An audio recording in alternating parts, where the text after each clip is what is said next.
BTV নামটি উচ্চারণ করলেই আপনার চোখের সামনে ভেসে উঠবে একটি প্রচার যন্ত্র, যেখানে চোখ পড়লেই দেখা মেলে সরকারের মন্ত্রী এমপিদের চেহারা, যেখানে দিনের বেশিরভাগ সময় দেখানো হয় কেবল দেশের উন্নয়ন চিত্র আর শোনানো হয় চলমান সরকারের সাফল্যের জয়গান, যেখানে সরকার ছাড়া কোনো বিরোধী দল নেই, কোনো সমালোচনা নেই, এমনকি বিরোধী দলের অশান্তি ছাড়া দেশে কোনো অভাব অনটন আর দুর্ভোগের ছিটেফোঁটাও পাওয়া যায় না সেই অদ্ভুত টিভির পর্দায়। বিটিভি এমন একটি গণমাধ্যম যেখানকার কর্মকর্তা, কলাকুশলী, এমনকি শিল্পীরাও হয়ে ওঠেন সরকারের বিশ্বস্ত প্রচারক।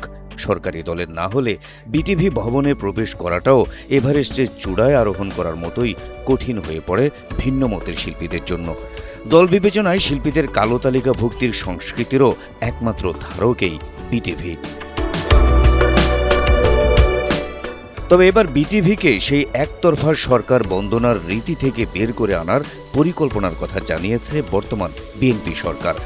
নবনিযুক্ত তথ্য ও সম্প্রচার মন্ত্রী আন্দালিব রহমান পার্থ এবং প্রতিমন্ত্রী ইয়াসের খান চৌধুরী অন্তত সেই আশার বাণী শুনিয়েছেন।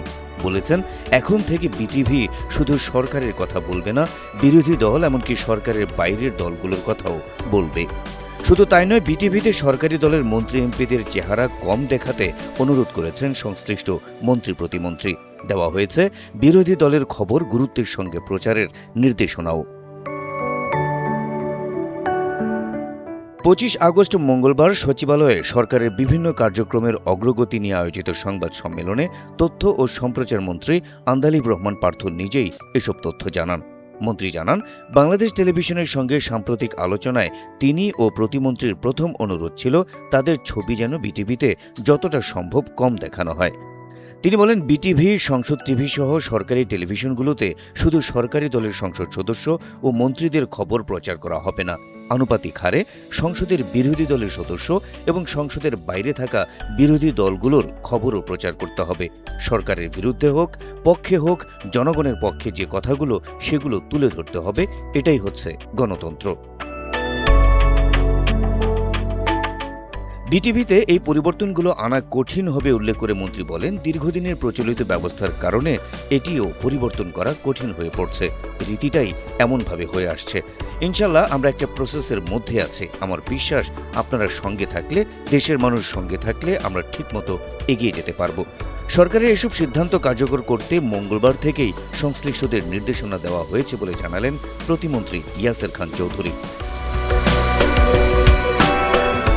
বিটিভির বিরুদ্ধে সরকারের আজ্ঞাবহ, সরকারের প্রচার যন্ত্র ইত্যাদি নানা অভিযোগ থাকলেও দেশের প্রত্যন্ত অঞ্চলের লক্ষ কোটি মানুষের কাছে এখনও বিটিভি একমাত্র সংবাদ ও বিনোদন মাধ্যম।